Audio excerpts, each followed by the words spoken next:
Hello friends, welcome back to the my new video guys and my YouTube channel. Today friends we are going to talk about guys how can we forget Bluetooth speaker to our phone. Guys we have connected any Bluetooth device, any Bluetooth speaker, and guys you want to forget this network. So friends how can you forget your Bluetooth speaker network to your phone? In this video friends we are going to talk about. So before starting video friends, first of all go and subscribe the channel, click the bell icon and like my video friends. So first of all guys we will on our phone setting to forget our Bluetooth speaker network. Then I scroll it. Friends, you can see your more connection setting. Friends, tap here. Guys, click on your phone Bluetooth setting.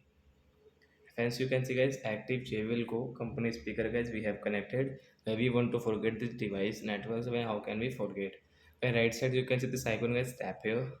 And friends, you can see this pencil option guys, tap here. Friends, you want to change your device name, speaker name, you can change from here guys. So I will not change guys, I want to forget. So I will click on the forget option, forget device.